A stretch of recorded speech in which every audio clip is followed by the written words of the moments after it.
there are certain expectations when you buy a console or when you have up until this point.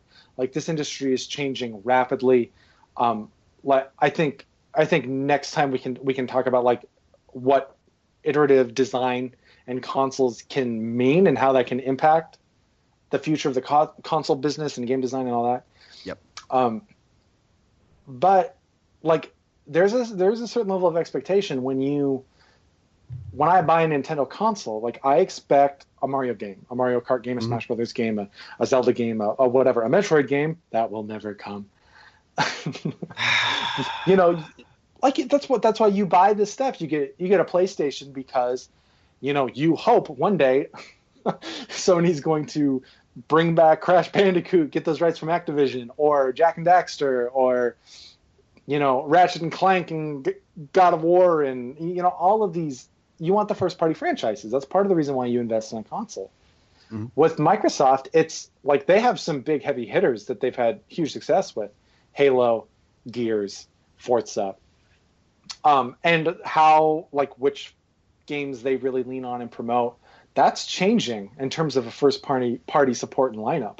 Yeah. And I could see them, in a way, I'm not saying they're going to do this, but I could see them saying, you know, well, listen, you did get Halo. You got the Master Chief Collection 2 years ago. You got Halo 5 Guardians last year. And we're still supporting, and we have plans to support. And by the way, their support on Halo 5 is fantastic. Free updates, new maps, new modes, armor. I was going to call them costumes. Armor, weapons, all that stuff, just for free. Thanks for playing. And I love that. I don't think map packs, I don't think they should ever charge in first-person shooters anymore. I think, in my opinion, I think that's an old way of doing business because it fractures the user base. When a season pass comes out for Call of Duty or Battlefield or whatever, which is happening for both Call of Duty Infinite Warfare and Battlefield 1 this year, like season passes, you are drawing a hard line in your player base. And I don't understand that. I would much rather you just nickel and dime everyone for costumes and cosmetics and like gun like patterns and stuff. Don't charge for maps. Just I like being able to play with the same amount of people I've always played with, and I like being able like you risk turning your map packs, and Halo saw this at times. I mean, all kinds of games have seen this, where the DLC packs, they turn into ghost towns. No one's really playing them. Titanfall. Like, I don't believe Titanfall 2, I swear they said this, Respawn said this. Maybe they haven't. Maybe I'm making it up. But I swear they said that they are leaving the season pass idea behind. And they're just going to have free updates with Titanfall 2. Like I said, I could be making that up. And if I am, I hope they do it. Because the DLC maps, ghost towns, and none of them were named Ghost Town. You know, it's not like, I think there was a Ghost Town map in Halo. But anyway, to go back to the point where they could say, we gave you Halo 5 last year and we're still supporting it. And Halo Wars 2 comes out fall 2016. I could see Microsoft saying, well, Halo 6, it's not going to be on Xbox One. Or it's going to be on some more enhanced version of Xbox One, just so that they can leave the hardware behind. You know, Xbox One was designed to be this all-in-one console, and it kind of failed at doing that for most people. It put Kinect first. It put your cable box first in a weird way, especially in the age of cord cutting. Yeah. Still great, like media support and app support, and it's going to get better this summer with Windows 10, or the Universal Windows Platform apps coming to Xbox. That's really exciting. That's great. I think that's probably the future of Xbox, is being not the set-top box. I still think you're gonna design games for a dedicated Xbox platform. I think you're still gonna have good hardware in those boxes, but I think that's going to be one of the few pieces of hardware that Microsoft produces. It already is. and they're going to say, yeah, the next version of Xbox, whether that's an Xbox 4 or 4K or Xbox 2 TWO, whatever they want to call it. I think they're going to lead with, guess what? You design on PC, you design on Windows 10, it's automatically supported on Xbox 4 or Xbox 2. And we're going to see the start of that this year. I don't know, honestly, how far that's going to extend with this console. And I think if anyone's going to jump the gun, if we are going to have traditional console cycles and generations, even with Neo on the horizon, and we've been hearing that NX might be also embracing the iterative design as well, where you have a base platform. And when we say iterative, we mean kind of like an iPhone or an iPad, where you have this like a base level of tech that you support and you design for, but then you're always releasing either annually or every couple years or every 3 years. You release a better version of that to take advantage of new technology without cutting off the limb and flipping off all of the early adopters who bought the last version.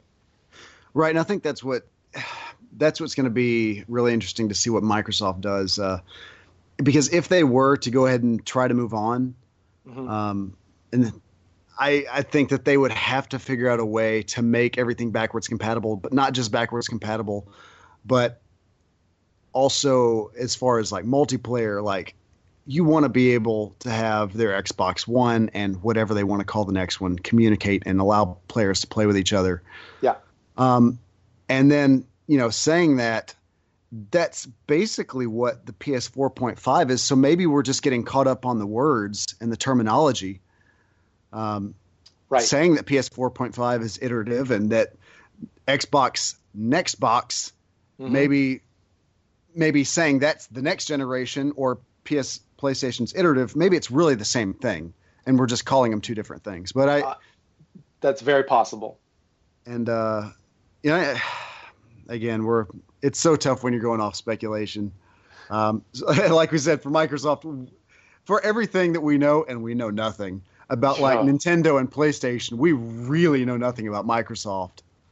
Yeah, they're just a big question mark for me right now. And I guess we'll just have to wait and see what they show. It's really interesting. This whole industry is so fascinating to look at right now, because it could really go in several different directions, and maybe it will. Maybe it will go in several different directions at once. Maybe VR will be embraced by the mass market, while like augmented reality starts catching on with HoloLens, and maybe Nintendo is dabbling in that area as well. Like, we have no idea what NX is or what it does or how it works. We don't know. Maybe iterative consoles will be the next big thing. Maybe people will just start running out, and you start planning on, well, I'm not going to buy the PS5, but I'm going to wait for the PS5S. Maybe you start approaching your purchases like you would in upgrading an iPhone. Oh, God, and I am not. The poor developers. I know. Oh, they're just crying right now, man. I can't even imagine.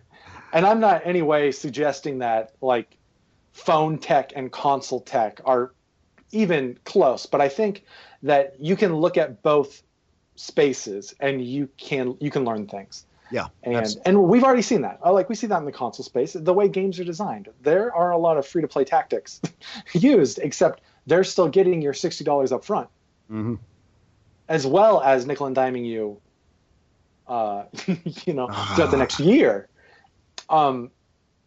Which hopefully that'll change. And I think next time we can talk about maybe more specifics in terms of like announcements from Sony and Microsoft and stuff we want to see, because we know like those are big question marks as well. We don't know what 2017 looks like for Sony. We have no idea what that looks like for Microsoft either. Like, we can speculate Crackdown is probably next year, but we don't know for sure. And then what else? What else is coming? But I think to kind of wrap this up, we teased it earlier. Oh, jeez. We teased it earlier. Oh, don't do this to me. Don't do this. High note. Oh, no, it's not high. It's depressing and frustrating. And while we talk about speculation of E3 and our fears and our dreams and desires, we should also briefly talk about our pixel pie in the sky for this week. So, oh God, I can't even. Just give me a second. Let me recover before I explain this. This is going to be really frustrating for many of you. So pixel pie in the sky. I just kind of wanted to throw the idea out that we could discuss our dreams, the unicorns in the gaming universe, the things that we desperately want that will probably never happen. So really, it's kind of an S&M moment. You like that tie-in? Yeah, I like it. It's kind of an S&M moment for us where we just like to torture ourselves and we're tied in all right. Imagine what will never be.